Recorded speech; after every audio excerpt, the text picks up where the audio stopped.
The hole is huge. What you see today may not be there tomorrow. And it's only getting bigger. We wouldn't be surprised if by the end of this wet season, much of the lower portion of the spillway has been eroded away. The spillway, where reservoir water is released during rain events, is no longer a smooth track. Water is a very powerful force. The giant hole opened up yesterday. The floodgates were closed. Today, a test run to ease pressure on the dam. 20,000 cubic feet per second ripped the hole apart even more. Water blasting cement into the air. A portion of the side guard is now gone. Earth torn away as the brown water crashed towards the river below. And when the gates closed, a larger hole was revealed. Tense moments and concern above the dam and below the spillway could lead to a more serious situation with the dam itself. Officials, though, quickly calming those fears. We do not believe that there's an imminent danger to the dam. The spillway problem persists, and the water, it must go somewhere. We still have some room to absorb the water coming in. Long term, yeah, we're going to have to move water out of the lake. Number of levee breaks along the Cosumnes River at this hour, and a number of homes and streets are flooding, even trapping some people in some areas. Firefighters, friends and neighbors coming together in a sandbag brigade to help keep even more runoff out of this already flooded home. But as water from this swollen Cosumnes River started overflowing its banks, the pressure was too much and the levee gave way. Earlier, Sacramento County Office of Emergency Services warned residents to be prepared, and as expected, the levee started to crumble. It is getting worse, unfortunately. Our levee systems, they were doing their best, but now we are seeing breaches. The rising water not only affecting homes and yards, but even livestock were forced to find higher ground.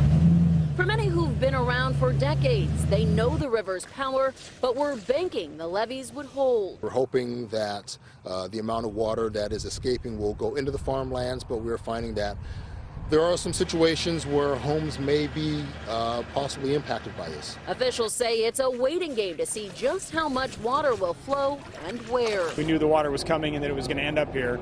Just where it actually goes and who it floods first and most severe is kind of the unexpected to us.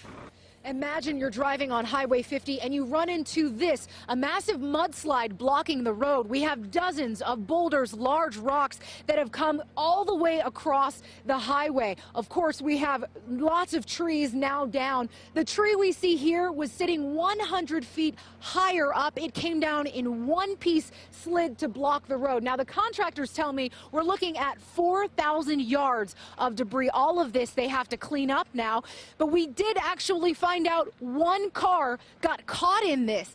That red car over there was a couple with their dog heading to Tahoe.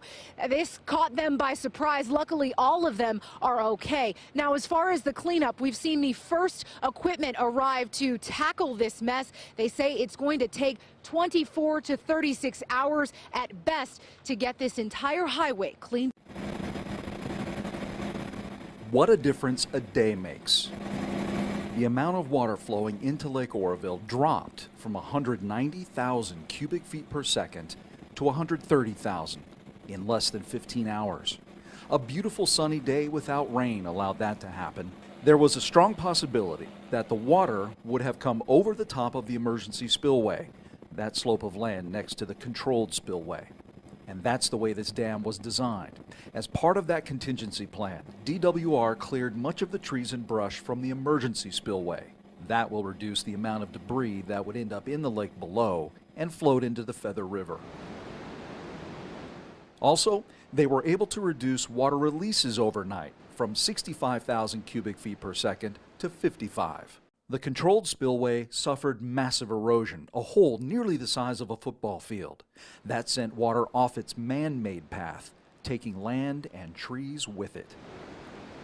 The downstream effects of that turned the Feather River into a mud bath.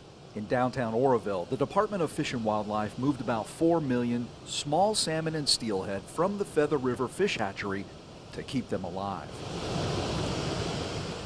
And is not in jeopardy in any way from this event.